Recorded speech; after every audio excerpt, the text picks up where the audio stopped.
you clicked on this video because you want to know how I went from being a bedside nurse to now being a full-time work from home virtual nurse. I give y'all the whole entire spiel from start to finish, why I left, how I got into virtual nursing. So let's get right into the video.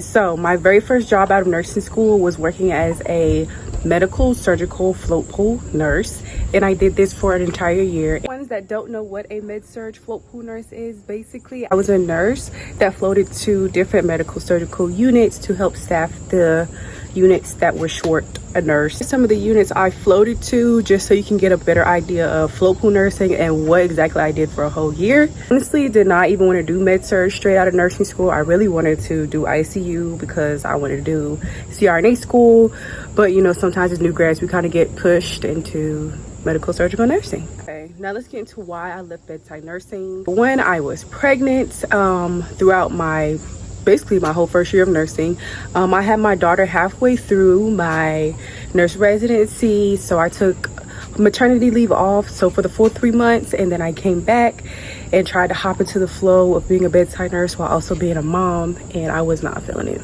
In the long, exhaustive 12-hour shifts, well, 15-hour shifts, and then having to work holidays and weekends, I did not like that at all, especially as a new mommy, because I want to spend a little bit more time with my baby than that. And the time that I did spend with my baby, I didn't want to be exhausted, but as a bedside nurse, I was always exhausted when I came home, and I felt like I spent all day caring for other people's loved ones.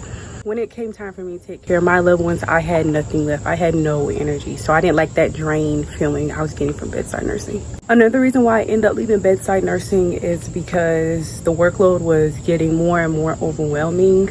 You had a lot of tasks to try to complete in the 12-hour shift. I know 12 hours seems like a long time, but when you're working in acute care, things can change so quickly, and you're really just trying to keep up with those tasks the whole shift.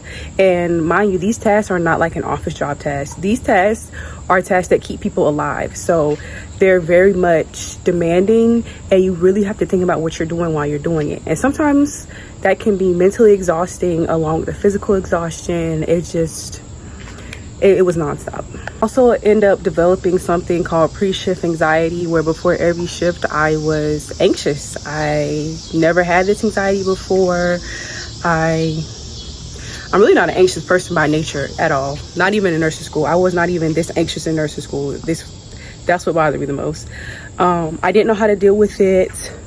Along with being pregnant, it was just a lot going on, and I didn't know how to move through it as a new nurse.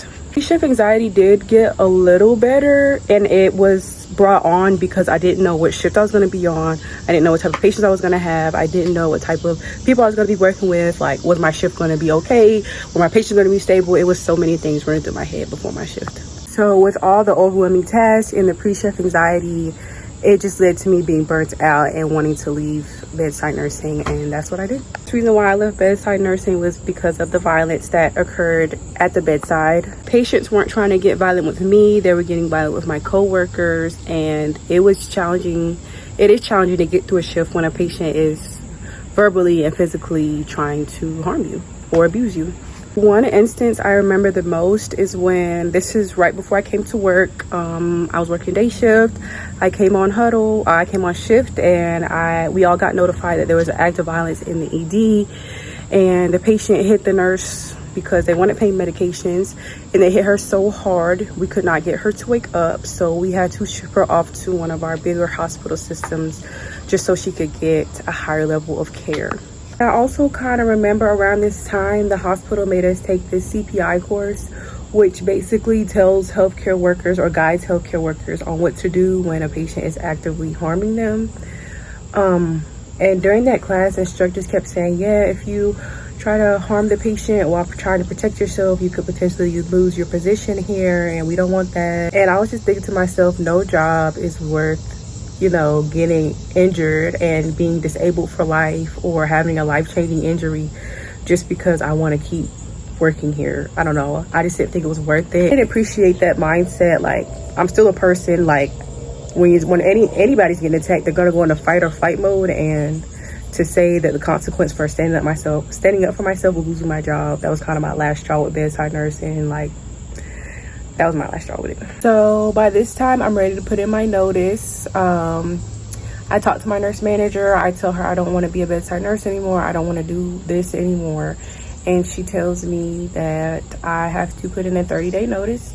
And if I don't stay the whole 30 days, I will end up on the do not hire list for this hospital system, including their clinics, outpatient, places as well. It didn't just include the hospital. That I put in my notice before I got another job. I had no idea it was 30 days. I had never heard of a 30-day notice, but if I had to wait until I got another job and then put in my 30-day, I would have been miserable there. So I'm glad I just went ahead and did it and started looking for jobs during that 30-day period. I applied for multiple jobs that were outside of the hospital. I applied for home health. They just weren't hiring me enough. I applied for urgent care. They just wouldn't accept me. And then I also decided to do PACU. I know that's in the hospital, but I decided to give it a try. I did have an interview scheduled with them, but then I got a message from this company on Indeed saying they were hiring telehealth RNs, and it was work from home, 312s, and it was day shift. And I was like, that sounds interesting. What's this about? They said they were doing something called virtual nursing. I had no idea what it was. I wasn't gonna do the work from home position. I was like, I'm not sure if I'm ready to work from home just yet. I just kept looking, and then once I knew that position was available, every time something inconvenient happened to me at work, I was like, dang, I wouldn't have to deal with this if I worked from home. Like, I wouldn't have to commute if I worked from home. I wouldn't have to deal with injuries and violence at work if I worked from home. So it started to sound even better and better as the days went on. I applied, and the interview was straightforward. They asked me if I use Epic or Cerner, and they asked me about my previous nursing experience, and I told them what I just told y'all, and next thing I know, they were offering me the job. So excited, y'all. Y'all would have thought I won the lottery. I was cheering. I was just so happy that I was going to be working from home. I was like, wow, I didn't know I wanted to work from home. I didn't know this is the job that I needed in my life. I work from home full-time as a registered nurse. I do what is called virtual nursing. Basically, virtual nursing is a form of telehealth nursing. The virtual nurse is a support nurse for the bedside nurse. We help them do things like admissions, discharges, rounds, dual medication sign-offs, and we're able to do all this care because patients have cameras in their rooms. The patients have to give the nurse permission to turn the camera on, and once they do, we can perform all those tasks that I just listed. And I absolutely enjoy being a virtual nurse because I know how it feels to be a bedside nurse and having to do all these additional tasks. Now I can just delegate them to somebody. Y'all just heard my struggle about being a bedside nurse, so it feels good to know that the work that I do is not only helping the patients, but it's helping the nurses too. You want to know how you can work from home as a virtual nurse? Share with y'all a few companies and hospital systems that are hiring virtual nurses. Just FYI, not all virtual nurses work from home like I do. Some of them work on hospital campuses or in like office buildings, like centers, and some do work from home. So just FYI before I lay out these companies for y'all. I'm gonna post some of the screenshots that I got off Google Jobs.